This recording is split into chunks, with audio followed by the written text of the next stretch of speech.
ربیع کہتے ہیں اور پہلی کو اول کہتے ہیں. تو ربیع الاول کا ترجمہ کیا کریں گے؟ پہلی بار. حضور آپ آئے دل جگمگائے، حضور آپ آئے دل جگمگائے، ورنہ لاچاروں کا کیا حال ہوتا.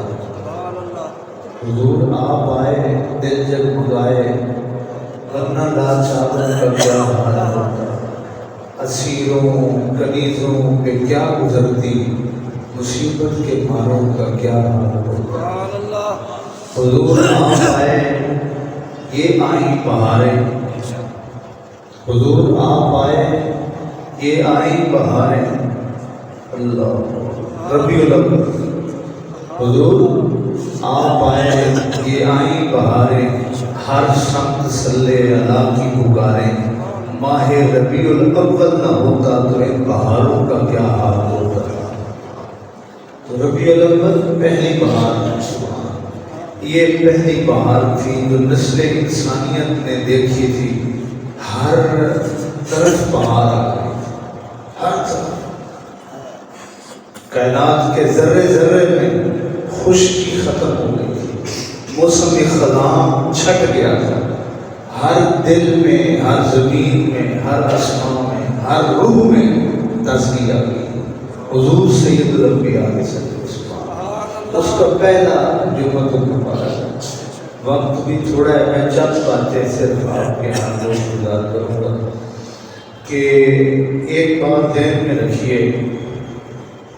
اگر آپ ایمان کی آنکھ سے دیکھیں اور عقیدت اور محبت رسول کی تصور سے دیکھیں تو الحمد سے لے کر والناس تک پورا قرآن حضور کی نعت ہے. یہ کوئی خطیبانہ جملہ نہیں ہے یا کوئی شاعرانہ بات نہیں ہے یا تخیلاتی کوئی میں نے تصور نہیں پیش کیا، حقیقت پر مبنی بات ہے. اگر آپ پوچھیں نا کائنات میں سب سے اتھینٹک اور معتبر ترین کتاب حضور کی نعتوں پر کون سی ہے تو میرا جواب ایک ہوگا، وہ ہے جس کا نام قرآن ہے. حضور کی بایوگرافی اور سیرت پر معتبر ترین کتاب، مستند ترین کتاب کون سی ہے؟ میں کہوں گا قرآن پاک. اور یہ میں نہیں کہہ رہا ہوں، حضرت بخاری شریف میں حدیث پاک ہے.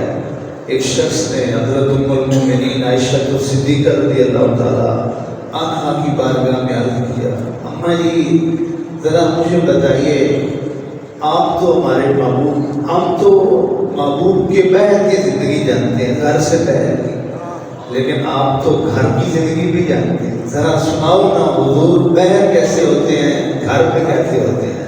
آپ کا خلق سناؤ، اخلاق سناؤ، طرز زندگی بتاؤ، طور طریقہ بتاؤ. خلق ہم جانتے ہیں، آپ خوبصورت کتنے ہیں، ذرا اخلاق بتاؤ. تو میری ام المؤمنین عائشہ صدیقہ نے ایک لفظ میں جواب دیا، اور جو میں نے دعویٰ کیا ہے اس پر بہت بڑی دلیل یہ آ جاتی. آپ نے فرمایا کانا خلقہ القرآن.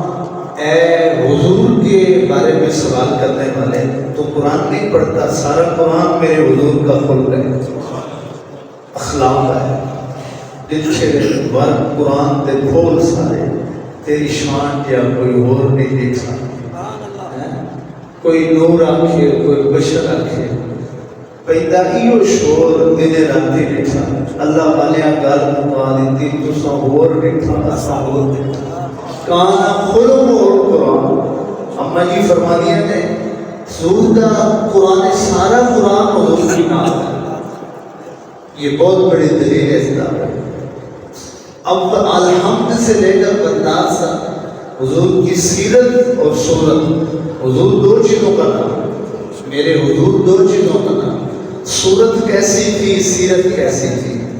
اگر یہ دو چیزیں جس کا نام حضور کا ہے، اگر یہ پوچھنا چاہتے ہیں کسی اس سے جو حضور کو اس طرح جانتا ہو جس طرح جاننے کا، کہ یہ نعت خان اس طرح حضور کو نہیں جانتے، مولوی کو نہیں جانتے. کوئی دنیا میں عالم ایسا پیدا نہیں ہوا جو حضور کو کما حق ہو جانتا. کما حق ہو صرف کائنات میں ایک ذات ہے جو حضور کو جانتی ہے، وہ اللہ کی ذات ہے. اگر حضور کی معرفت کا حق دیکھنا چاہتے ہیں تو آؤ قرآن سے پوچھو. قرآن آپ کو حضور کی صورت بھی بتائے گا, حضور کی سیرت بھی بتائے گا. میرے حضور صورت کیسی رکھتے تھے, سیرت کیسی رکھتے تھے, الحمد سے بدناز تھا.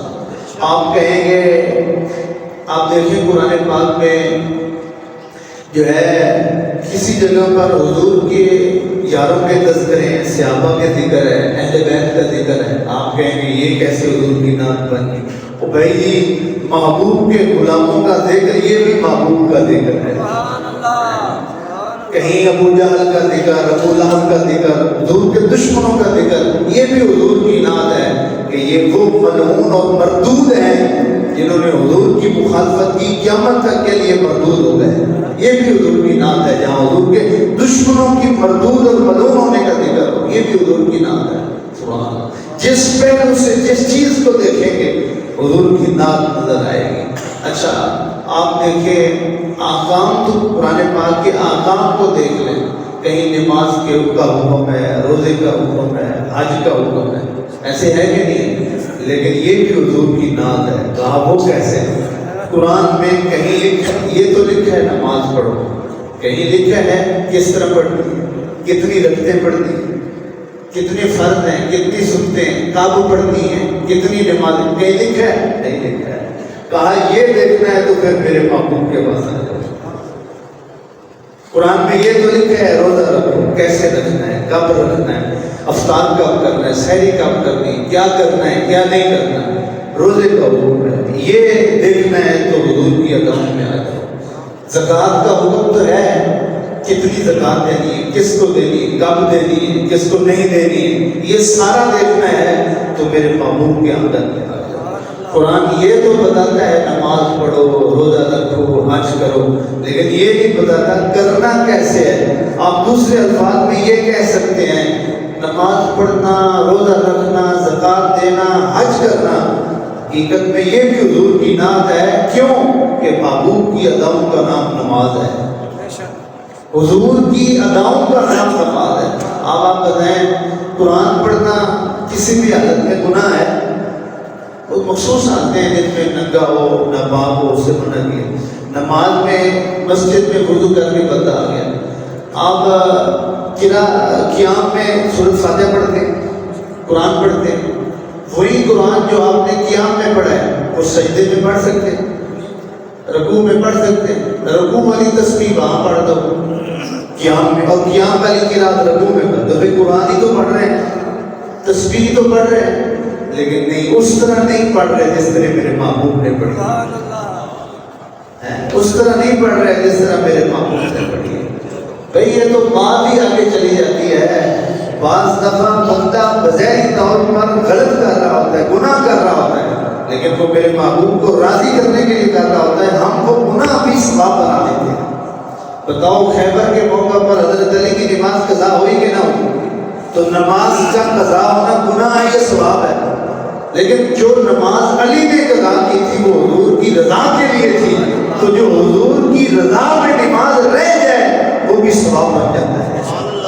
حاجی حج کرتے ہیں تو مینا سے جب نکلتے ہیں 9 دن حج کی شام کو, حکم کیا ہے؟ مغرب کی نماز کہاں پڑھتے ہیں؟ عرفات سے نکلتے ہیں. مغرب کی نماز کہاں پڑھتی؟ مزدلفہ میں جا کے. خبردار کوئی بندہ نماز رستے میں پڑھے یا عرفات و مینا میں پڑھے, ٹائم ہو گیا پھر بھی نہیں پڑھتی, وہاں جا کے پڑھتی. اگر ہو سکے تو نماز کا, مغرب کی نماز کا ٹائم رستے میں ختم ہو رہا ہے, قضا ہو رہی ہے, نہیں پڑھتی, وہاں جا کے پڑھتی ہے. یا اللہ وہاں پہنچیں گے تو وہاں تو مغرب کا نماز کا وقت ہی ختم ہو چکا ہوگا, وہ تو عشاء کا وقت شروع ہو چکا ہوگا. اور قرآن میں تیرا فرمان ہے ان الصلاۃ کانت علی المؤمنین کتابا موقوتا, لوگوں نماز وقت پر فرض کی گئی, وقت میں پڑھو گے تو ادا ہوگی, وقت سے رہ گئی تو قضا ہوگی, ادا نہیں ہوگی. یہ کیسی نماز ہے جو وقت میں نہیں پڑھی گئی لیکن ادا ہے, قضا نہیں ہے, کیونکہ معبود کی ادا ہے. اذان عصر سے تیرے عشق کا ترانہ بنی, نماز تیرے ایک نظارے کا بہانہ بنی. مغرب کی نماز حاجی وقت پر پڑھتے ہیں, بعض دفعہ تو رات کو 12-1 بجے جا کے بندہ مزدلفہ میں پہنچتا ہے. مجھے بڑی اچھی طرح یاد ہے کہ جب 2017-18 میں ہم گئے تھے تہجد کے وقت آپ مزدلفہ میں پہنچے تھے، حالانکہ ہم وہاں سے ٹائم پہ نکلے تھے، رش کفیت ہے، تو تہجد کے وقت عشاء بھی مغرب کے اکٹھے نماز، لیکن کوئی اس نماز کو قضا نہیں کہہ سکتا، یاد رکھیے وہ ادا ہے جو حضور کی رضا کے لیے بغیر غلطی اور گناہ ہے، وہ بھی ثواب اور نیکی بن جاتا ہے۔ تو نماز، روزہ، حج، یہ حقیقت میں حضور کی ادا کا نام ہے۔ پورا قرآن میرے نبی کی نعت، میرے نبی کی سیرت، میرے نبی کی صورت۔ ایک مثال آپ دیکھیں کتنی پیاری قرآن کی مثال ہے۔ قرآن پاک کی دو صورتیں، میں عام فام مثال دیتا ہوں، ایک صورت اخلاص ہے، ایک صورت اللہب ہے۔ آپ کہیں گے صورت اخلاص میں تو اللہ کی توحید کا بیان ہے، یہ کیسے حضور کی نعت بن گئی؟ اللہ ایک ہے، بے نیاز ہے، نہ اس کا کوئی باپ ہے، نہ اس کا کوئی بیٹا ہے، یہ حضور کی نعت کیسے بن گئی؟ آپ کیسے کہہ سکتے ہیں سارا قرآن حضور کی نعت ہے؟ سورۃ اللہب دیکھیے، تبت یدا ابی لہب وتب، پوری سورت ابو لہب کے بارے میں، اس کی بیوی کے بارے میں، وہ ایسا ہے، وہ ایسا ہے، ایک حرف بھی حضور کے بارے میں نہیں۔ یہ سورت حضور کی نعت کیسے بن گئی؟ سبحان اللہ۔ میں نے شروع میں کہا تھا ایمان کی آنکھ سے دیکھیں، محبت بھرے دل سے دیکھیں، ایک ایک لفظ قرآن کا حضور کی نعت نظر آئے گا۔ ذرا دیکھیے، قل هو اللہ احد، اے نبی کہہ دو اللہ احد، اللہ ایک ہے، اللہ الصمد، اللہ بے نیاز ہے، لم یلد ولم یولد، نہ وہ کسی کا بیٹا ہے نہ وہ کسی کا باپ ہے، ولم یکن لہ کفوا احد، اور نہ ہی اس کا کوئی ہمسر۔ سارا بیان توحید کا، سارا بیان اللہ کی معرفت اور تعارف کا۔ اس لیے سورۃ اخلاص کا دوسرا نام کیا ہے؟ نسب نامہ، اللہ کا نسب نامہ، فیملی بیک گراؤنڈ، اللہ کا نسب نامہ کیا ہے سورۃ اخلاص میں؟ وہ ایک ہے، اس کا کوئی باپ نہیں، اس کا کوئی بیٹا نہیں، وہ بے نیاز ہے، اس کا کوئی ہمسر نہیں، یہی بات ہے۔ لیکن کافروں نے کہا، توجہ، کفار، یہ سورت نازل کیسے ہوئی؟ کفار نے کہا، یہود و نصارہ نے کہا، یہودیوں نے کہا عزیر اللہ کا بیٹا ہے، عیسائیوں نے کہا عیسیٰ اللہ کے بیٹے ہیں، کافروں نے کہا فرشتے اللہ کی بیٹیاں ہیں۔ میرے رب نے کیا فرمایا؟ اللہ احد، اللہ الصمد، لم یلد ولم یولد ولم یکن لہ کفوا احد۔ ان کافروں کو جواب اللہ نے دیا، لیکن کیا کہا؟ قل، کیا کہا؟ قل۔ اعتراض میری ذات پر ہے، سوال میری ذات پر ہے، لیکن قل، جواب ہے حبیب آپ دیں۔ سارا بیان توحید کا ہے، سارا ذکر اللہ کی صفات کا ہے، لیکن اس ساری توحید، صفات اور سورۃ اخلاص کو ایک لفظ قل نے نعت بنا دیا ہے۔ کیا مطلب؟ مرضی الہی یہی ہے، اللہ کی رضا یہ ہے کہ معبود کلام میرا ہو لیکن زبان تیری ہو، جواب میرا ہو لیکن منہ تیرا ہو۔ کھل کہہ کے اپنی بات بھی تیرے منہ سے سنی، کتنی پسند ہے اللہ کو تیری گفتگو۔ اور اسی کا اپوزٹ دیکھیں، تبت یدا ابی لہب، لوگوں نے ایک دفعہ رسول اللہ صلی اللہ علیہ وسلم نے جلسہ قائم کیا، اپنے رشتہ داروں کو بلایا، دعوت توحید دی۔ ابو لہب جو سکا چچا کا کھڑا ہو گیا، کہنے لگا تبت لک یا، اے محمد صلی اللہ علیہ وسلم تیرے دونوں ہاتھ ٹوٹ جائیں۔ یہ ابو لہب نے کہا۔ ابو لہب کا حضور کے بارے میں یہ توہین آمیز اور درد سے بھرا خطرناک جو سٹیٹمنٹ تھی، اس کے جواب میں سورۃ اللہب نازل ہوئی۔ لیکن دشمن رسول کا تھا، دشمن رسول کا، اور اعتراض اور توہین رسول کی، لیکن اللہ نے یہ نہیں فرمایا قل تبت یدا، قل نہیں، قل هو اللہ احد میں قل کہہ کے سورۃ اخلاص نعت بن گئی، اور تبت یدا میں قل نہ کہہ کر تبت یدا نعت بن گئی۔ کیسے؟ اے امین، اخلاص میں میری ذات پر اعتراض تھا، جواب تو نے دیا تھا۔ سورۃ اللہب میں اعتراض تیری ذات پر ہے، جواب میں خدا دوں۔ تو پھر کہنا پڑے گا الحمد سے لے کر والناس تک سارا قرآن یا تو میرے حضور کی سیرت بیان کرتا ہے یا میرے حضور کی صورت بیان کرتا ہے۔ دوسرے الفاظ میں حضور کی نعت سارا قرآن ہے۔ جو قرآن خوانی کرتا ہے وہ نعت جو قرآن خوانی پر سنتا ہے وہ نعت سن رہا ہے. یہ سب سے بڑی حضور کی تعریف اور توصیف کی کتاب ہے جو میرے اور آپ کے ہاتھ میں. نعت لکھنے والا غلطی اور خطا کھا سکتا ہے, وہ لفظ حضور کے شایان شان نہیں ہے لیکن اس نے لکھ دیا. پڑھنے والا انداز غلط اپنا سکتا ہے لیکن حقیقت میں حضور کی نعت کا حق وہ ادا کر سکتا ہے جو حضور کو جاننے کا حق ادا رکھتا ہے, جو حقیقت میں حضور کو جانتا ہے اور اللہ سے بڑھ کر حضور کو کون جانتا ہے. ایک اور بات ذرا اگر آپ پوچھیں کہ یہ جو حضور کی نعت ہے, تعریف ہے, ثنا ہے, اس کی تاریخ کیا ہے, یہ کب سے شروع ہوئی؟ جب حضور آئے, جب حضرت حسان بن ثابت سے, تب سے.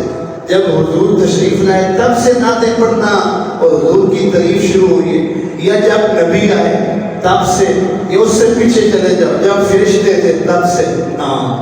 اگر کوئی میرے سے پوچھے کہ حضور کی ثنا, تعریف, نعت پڑھنا, بیان کرنا یہ کب سے شروع ہوا ہے, اس کی تاریخ کیا ہے, اس کی ابتدا کیا ہے اور اس کی انتہا کیا ہے, تو یاد رکھیے جتنا خود ذات باری تعالیٰ کا وجود جب سے وجود باری تعالیٰ ہے تب سے میرے حضور کی نعت بیان ہو رہی ہے.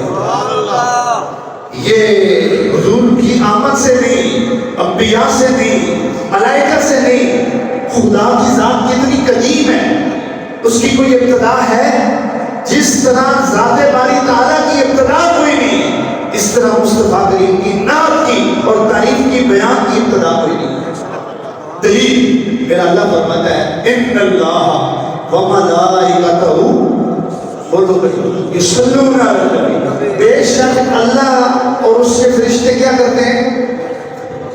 کب سے درود بھیجتے ہیں حضور پر, درود بھیج کب سے بتاؤ, کب سے؟ چلو فرشتے تو تب سے جب سے فرشتے بنے, رب کب سے درود بھیج رہا ہے؟ بولو.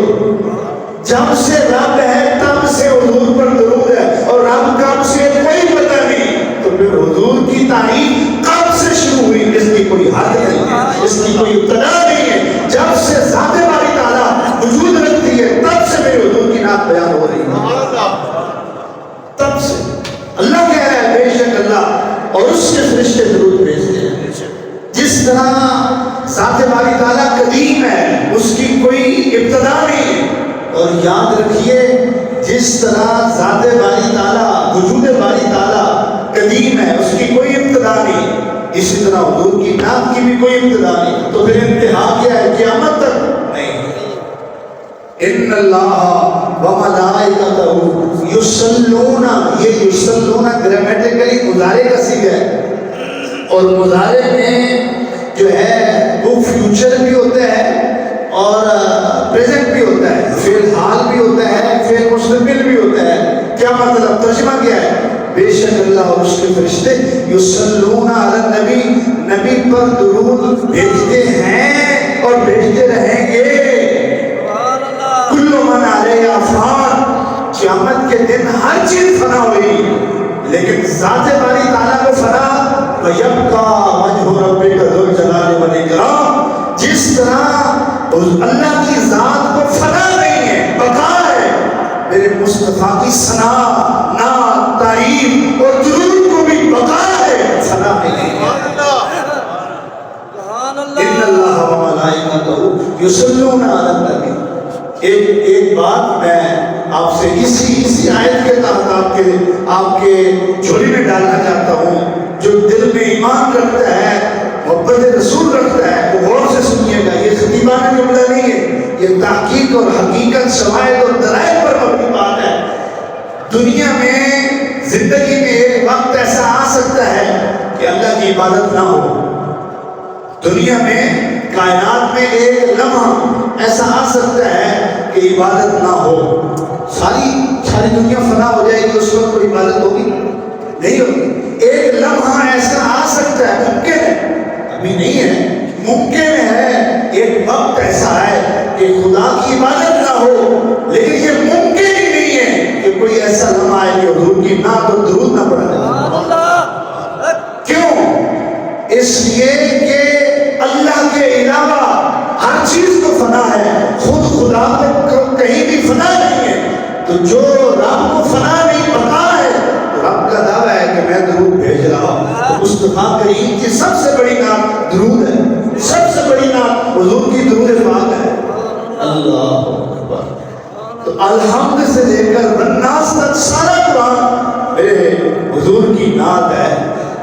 کہاں سے شروع ہوا؟ جب سے اللہ کا وجود ہے، اس کی ذات ہے، تب سے یہ نعت جاری ہے، درود کی صورت میں، ثنا کی صورت میں. اور پھر سننے والا کون تھا؟ جب کوئی بھی نہیں تھا، رب اکیلا تھا، سننے والا کون تھا؟ سننے والا بھی خود خدا تھا اور بیان کرنے والا بھی خود خدا تھا. پھر اس نے فرشتوں کو پیدا کیا کہ وہ اللہ بیان کرتا تھا، وہ سنتے تھے. خطیبانہ جبلالی بخاری شریف کے اندر ان اللہ و ملائکۃ یصلون، اس آیت کی تفسیر میں امام بخاری نے لکھا ہے اللہ کے درود بھیجنے کا کیا مطلب ہے، اللہ کے درود بھیجنے کا طریقہ کیا ہے؟ ثناؤہ عند الملائکہ، اللہ فرشتوں کو جمع کر کے اپنے محبوب کی ثنا بیان کرتا ہے. پھر فرشتے آئے، اللہ بیان کرتا ہے، فرشتے سنتے ہیں. پھر فرشتوں کے بعد نبیوں کا سلسلہ ہوا، نبیوں کی روحیں آئیں. کائنات بننے سے پہلے، انسان کو بشری لباس پہنانے سے پہلے اللہ نے ساری کائنات کی روحیں، مسلمان، غیر مسلم، کافر، مومن، پہلی امتیں، پچھلی امتیں، نبی، سب کو جمع کیا عالم ارواح میں، اور سب کو جمع کر کے فرمایا، اللہ نے ساروں کو مخاطب کر کے فرمایا کیا میں الستو بربکم، کیا میں تمہارا رب نہیں ہوں؟ الستو بربکم، کیا میں تمہارا رب نہیں ہوں؟ کائنات قیامت تک جو روح نے آنا تھا ساری روح اس جلسے میں موجود ہے، اور یہ جلسہ قرآن میں ہے. الستو بربکم، کیا میں تمہارا رب نہیں ہوں؟ ساری روحیں انتظار میں ہے کہ اس سوال کا جواب کیا ہے، کیونکہ پہلے تو کوئی سلیبس نہیں پڑھا، کوئی کورس نہیں پڑھا، کوئی بک نہیں پڑھی کہ اس سوال کا جواب کیا ہے. کہیں کالج نہیں گئے، کہیں ادارے مدرسے میں نہیں گئے، ساری روحیں انتظار میں ہے، سوچ رہی ہیں رب کے سوال کا جواب کیا ہے.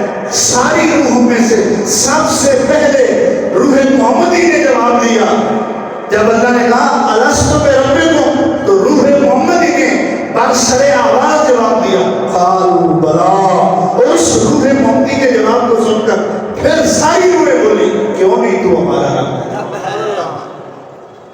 اور دوسرا جلسہ پھر اللہ تعالیٰ نے رکھا اور اس میں سارے نبیوں کو بلایا. کسی بھی غیر نبی کی روح کو آنے کی اجازت نہیں تھی، کسی بھی غیر نبی کے روح کو آنے کی اجازت. وہ دوسرا جلسہ بھی قرآن میں ہے.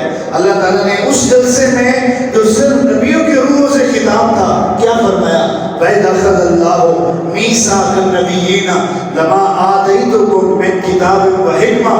اے نبیوں کی روحو، یاد رکھو میں تم سے ایک ایگریمنٹ کرنا چاہتا ہوں، معاہدہ کرنا چاہتا ہوں، وعدہ لینا چاہتا ہوں، میثاق کرنا چاہتا ہوں. جب میں تجھے بھیجوں دنیا میں بشری لباس پہنا کر، کتاب بھی دے دوں، حکمت بھی دے دوں، رسالت کا تاج بھی دے دوں، نبوت کا تاج بھی پہنا دوں، اور تم دنیا میں چلے جاؤ. ثم جاءکم رسول، میں پھر تمہارے پاس میرا وہ محبوب رسول آ جائے گا. تو پھر بتاؤ تم اپنی نبوت رسالت جاری رکھو گے یا کیا کرو گے؟ وعدہ کرو آج لَتُؤْمِنُنَّ بِهِ وَلَتَنْصُرُنَّهُ. اللہ تعالیٰ نے فرمایا تم ضرور پر ضرور تمہاری زندگی میں اگر وہ نبی محبوب رسول آ جائے تم اپنی نبوت رسالت چھوڑ کر اس کا کلمہ پڑھو گے، اس کا کلمہ پڑھو گے.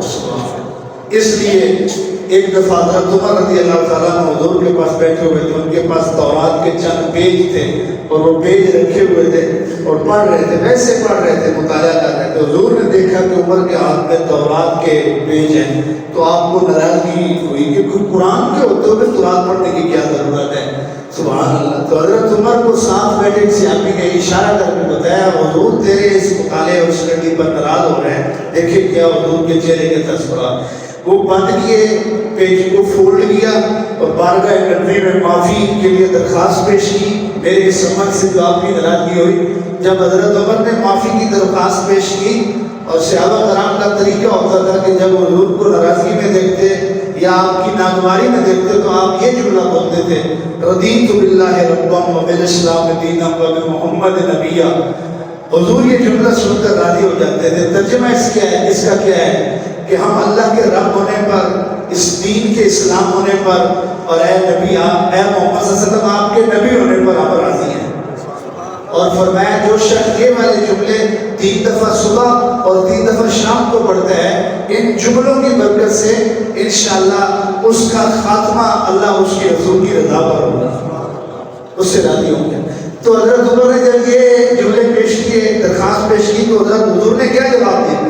آپ نے فرمایا عمر یہ بتاؤ قرآن کے ہوتے ہوئے قرآن کی ضرورت ہے؟ اس سے اگلی اسٹیٹمنٹ جو حضور کی ہے وہ زیادہ موضوع کے حوالے سے دلیل ہے.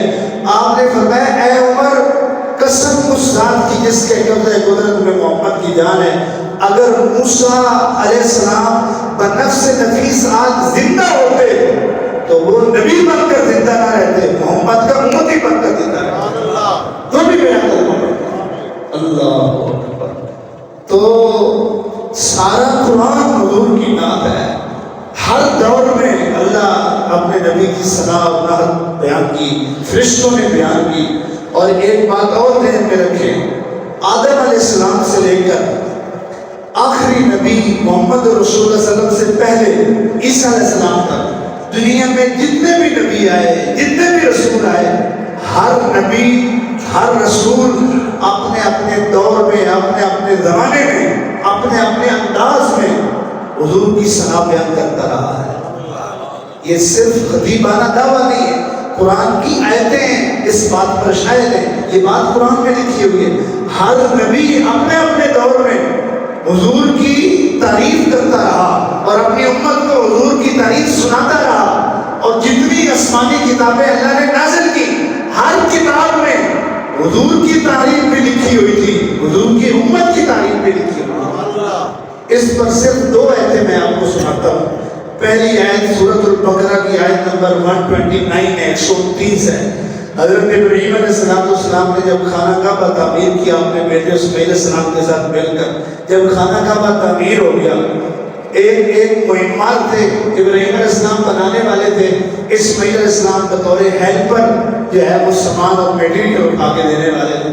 جب ایک اللہ کا گھر بن گیا اس کے حکم پر، اور ہر بندہ جو ہے وہ محنت اور کام کے بعد اجرت کی طلب رکھتا ہے، تو اللہ کی طرف سے جب اس کا اظہار ہوا اے میرے ابراہیم اور میرے اسماعیل، آپ نے میرے حکم کی تعمیل کی، کیا مانگتے ہو، اجرت کیا طلب کرتے ہو؟ تو حضرت ابراہیم علیہ السلام نے سین کعبہ میں کھڑے ہو کر تب کعبہ کی تعمیر پر اللہ کی بارگاہ میں بطور اجرت جو درخواست پیش کی، سوال پیش کیا، وہ قرآن میں لکھا گیا.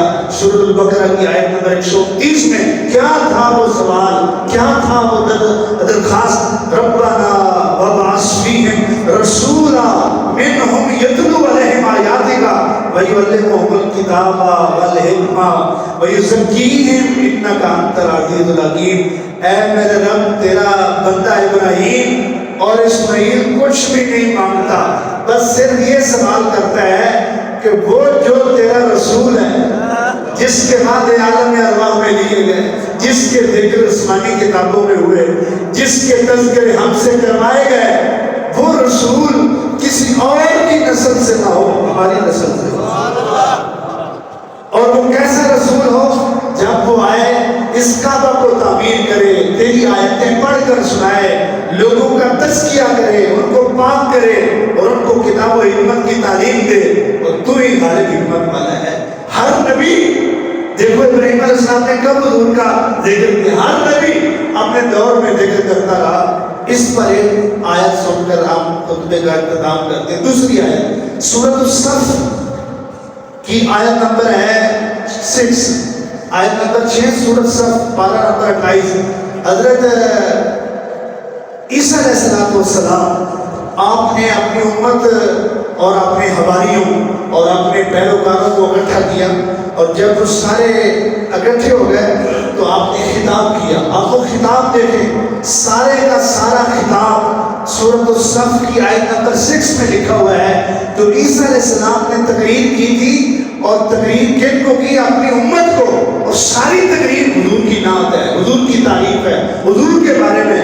اور کس حد تک آپ فرمانے لگے یا بنی اسرائیل, اے بنی اسرائیل, انی رسول اللہ علیکم, دیکھو میں تمہارا رسول ہوں, اللہ کی طرف سے تمہاری طرف بھیجا گیا ہوں. مصدقا لما بین یدی من التوراۃ, میرے سے پہلے تورات جب تمہارے اوپر نازل ہوئی میں اس کی تصدیق کرتا ہوں. اور یاد رکھو, دیکھو یاد رکھو, ومبشرا برسول یاتی من بعد اسمہ احمد, یاد رکھو میں تمہیں ایک خوشخبری دے رہا ہوں, میرے بعد ایک ایسا رسول آنے والا ہے جس کا نام زمین آسمان میں احمد ہوگا.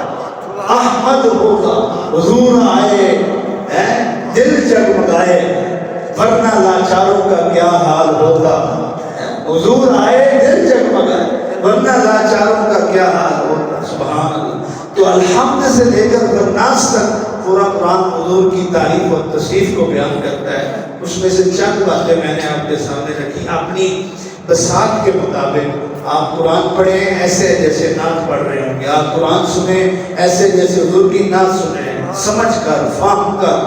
اگر حضور صلی اللہ علیہ وسلم کے میلاد, آپ کی آنے کی خوشی, آپ کی تعظیم و تکریم میں آپ جو جائز طریقے آپ اپنا ذوق رکھتے ہیں وہ ضرور اپنائیں, لیکن غیر شرعی نہ ہو, جائز نہ ہو. حضور کو راضی کرنے کے لیے ناجائز طریقے تو نہیں اپنائے جا سکتے, غیر شرعی طریقے تو نہیں اپنائے جا سکتے. اور بلا غیر شرعی اور ناجائز طریقے سے حضور راضی بھی کیسے ہو سکتے ہیں. اور میں اپنے طور پر آپ سے یہ گزارش کروں گا, حضور آئے, بے سہاروں کو سہارا ملا, بے کسوں کو کس ملی اور آسرا بنے.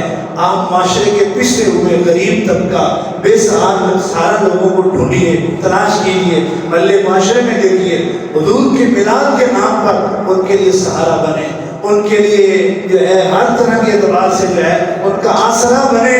حضور کے نام پر, حضور کے میلاد کے نام پر آپ یقین کیجیے اللہ کے محبوب صلی اللہ علیہ وسلم آپ سے راضی ہوں گے اور آپ کو دنیا آخرت میں اللہ کی رضا نصیب ہوگی.